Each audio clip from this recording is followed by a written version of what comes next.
चलेगी तेरी तानाशाही, नहीं चलेगी, नहीं चलेगी। अग्निवीर योजना को तत्काल बंद करो, बंद करो, बंद करो। अग्निपथ योजना के खिलाफ में आज संयुक्त किसान मोर्चा की ओर से पूरे देश भर में विरोध मनाने का निश्चय लिया गया है। आज उसी के तहत किसान आंदोलन एकजुटता मंच की ओर से हम लोग जमशेदपुर में इस बिरसा चौक में हम लोग प्रदर्शन कर रहे हैं अग्निपथ योजना को तुरंत रद्द करने की मांग को लेकर के। ये जो योजना लाई गई है सरकार इस देश की सुरक्षा के साथ, इस देश के जवानों के साथ ना सिर्फ खिलवाड़ कर रही है बल्कि इस देश के लिए मर मिटने वाले जवानों के साथ सरकार ये अपमान, ये जिल्लत, ये बदनाम कर रही है इस देश की सेना को, अपमानित कर रहे हैं इस देश की सेना को। इसका हम लोग विरोध करते हैं। वो क्या बोल रहे हैं, बीजेपी के नेता बोल रहे हैं कि 3 साल की नौकरी तो क्या हुआ, जब सेना से रिटायर करेंगे बीजेपी ऑफिस का चौकीदार हम बनाएंगे उसको। ये इस देश के सेना के साथ अपमान है। आज हमारे देश के एमपी एमएलए अगर 2 दिन के लिए भी एमपी बन जाए, एमएलए बन जाए, पूरे जिंदगी भर उनको पेंशन मिलता है, लेकिन इस देश की सेना जो इस देश के लिए अपना प्राण न्यौछावर करते हैं उनके लिए पेंशन देने में ये सरकार आनाकानी कर रही है। इस देश की सरकार ने 8 लाख करोड़ रुपया अंबानी अडानी को पिछले 5 साल में दे दिया है, टैक्स छूट दिया है, लेकिन देश के जवानों को पेंशन देने के लिए सरकार के पास पैसा नहीं है। इसीलिए अग्निपथ योजना ला रहे हैं। 3 साल ट्रेनिंग लेने के बाद इस देश के जवान जब इस देश की सेना को सेवा देने का मौका आता है उस समय उनको रिटायर कर दिया जाएगा। और रिटायर करने के बाद कहाँ जाएंगे? बोल रहे CISF में नौकरी देंगे, बोल रहे CRPF में नौकरी देंगे, तो आज क्यों नहीं नौकरी दे रहे हैं? CRPF में CISF में डायरेक्ट क्यों नहीं चले जा रहे हैं? लोग तो तब वहीं पर चले जाते हैं। नौकरी नहीं है। पूरे देश में बेरोजगारी 45 साल का रिकॉर्ड तोड़ चुकी है, कहीं पर भी नौकरी नहीं है। सरकार सिर्फ धोखा दे रही है आम जवानों को, इस देश के छात्र और नौजवानों को कि हम उससे रिटायर करने के बाद नौकरी देंगे, लेकिन नौकरी कहीं नहीं है। केंद्र सरकार में 1.5 लाख पद रिक्त है, उसको भरा नहीं जा रहा है, कहीं पर भी नौकरी नहीं है। इसीलिए आज देश के जवान सड़क पर हैं, आंदोलित है। हम उसके साथ कंधे से कंधे मिलाकर के हम लोग लड़ेंगे और इस आंदोलन को अंजाम तक पहुंचाएंगे। सर एक सवाल है, शुरुआत में जो छात्र आंदोलन कर रहे थे कहीं ना कहीं वो छात्र सहमत होते हुए नजर आ रहे हैं और सरकार भी अड़ी हुई है, कह रही है कि हम अग्निपथ योजना को कोई सहमत नहीं है। छात्र जो आंदोलन कर रहे थे वो आज भी आंदोलन कर रहे हैं, उसका हिंसक रूप नहीं है। हम लोग तो बार बार उनसे आवेदन कर रहे थे कि हम लोग जनवादी तरीके से आंदोलन करेंगे। ये जो ट्रेन जलाना, ये जो सड़क में तोड़फोड़ करना, इससे आंदोलन कमज़ोर होता है। तो आज देश के छात्र नौजवान जनवादी तरीके से आंदोलन के रास्ते पर है और मीडिया उसको ब्लैकआउट कर रही है। पूरे देश भर में छात्र नौजवान आंदोलन कर रहे हैं, लगातार आंदोलन चल रहा है। ये आंदोलन आगे भी चलेगा और संयुक्त किसान मोर्चा पूरे देश भर में इस आंदोलन को निर्माण करने के लिए संकल्प लिया है। आने वाले दिनों में एक विशाल आंदोलन खड़ा होगा और मोदी सरकार को इस नीति को वापस लेना ही पड़ेगा।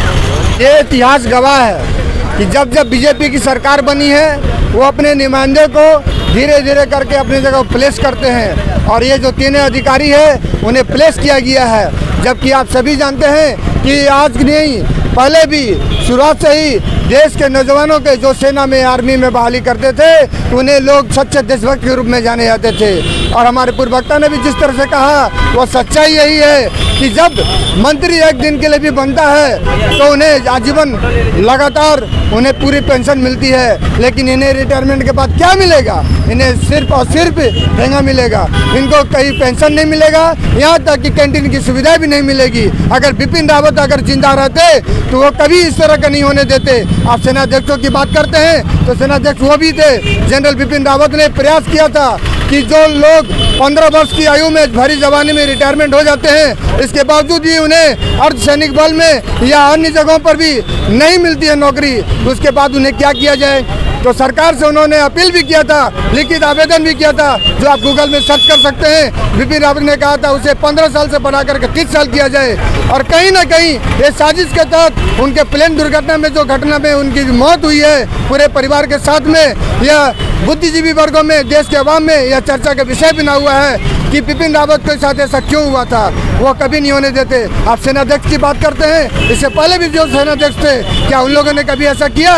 कभी नहीं। वो हमेशा ये चाहते थे कि जो एक नौजवान है जो अपने रिटायरमेंट के बाद भी अपने पर्सन के साथ में समाज का भी भला कर सके, लेकिन ऐसा नहीं हो रहा है। ये जो आया है अग्निपथ पूरी तरह से देश में ठेकेदारी प्रथा को लाने की साजिश है, ये पूरी तरह से निजीकरण लाने की साजिश है। आप देख रहे हैं कि पूरे देश भर में आवाम जाग चुका है और निजीकरण का, सार्वजनिक क्षेत्रों में जो निजीकरण हो रहा है उसका पुरजोर विरोध कर रही है। इस विरोध का जब जो लोगों पर असर पड़ा तो वो लोग क्या किए, उन्होंने सिर्फ और सिर्फ सबसे पहले वो देश के सेना को निजीकरण ला करके, ठेकेदारी ला कर, संविदा ला करके उन्हें ठेकेदारी सिस्टम में ला रहे हैं, ताकि आने वाले समय में जो पुलिस है उसमें भी पुलिस वीर आएगा, उसमें भी कॉन्ट्रैक्ट बेसिस पे आएगा। इस संविदा के आधार पर जितने भी सार्वजनिक क्षेत्र उनको लाया जाएगा। आपको पता है कि इससे पहले जब सरकार 2014 में विजिट करके आई थी, उस वक्त उन्होंने घोषणा किया था, केंद्र सरकार ने उनकी पहले प्रोपेगेंडा में कहा गया था कि 2 करोड़ नौजवानों को नौकरी सृजन किया जाएगा। तो सृजन करना तो दूर की बात, आपको पता है कि दिनों दिन लगातार जितने भी योजना है, जो नौकरी देने वाली संस्था है, उसको ही बंद किया जा रहा है या उसका निजीकरण कर दिया जा रहा है। आप देख रहे हैं कि जिससे पता चलता है कि जो बेरोजगार युवा हैं और तो अनएम्प्लॉयमेंट कमीशन जो थी उसे समाप्त कर दिया गया। जब सरकार ने इन सब को बंद करके जब एक नीति आयोग लाया था, नीति आयोग के बारे में आप ये जानते हैं, पूरा देश जान रहा है, इसी बीजेपी सरकार ने लाया, मगर उसके लिए कभी भी कोई प्लेटफॉर्म ऐसा नहीं बना, किसी तरह का कोई कार्यशाला नहीं हुई, कोई विचार गोष्ठी नहीं हुई कि क्या यह स्कीम सही है या नहीं है। या आप इससे पहले देख रहे हैं जो स्कीम वर्करों के साथ जो हाल होया है, उसी तरह से चाहे वो आशा वर्कर हो या फिर मिड डे मील का वर्कर हो, उसी तरह से ये देश के नौजवानों के साथ भी होने जा रहा है। ये पूरी तरह से अग्निपथ संविदा छात्र विरोधी, मजदूर विरोधी, जन विरोधी, युवा विरोधी है, इसलिए ये राष्ट्र विरोधी है।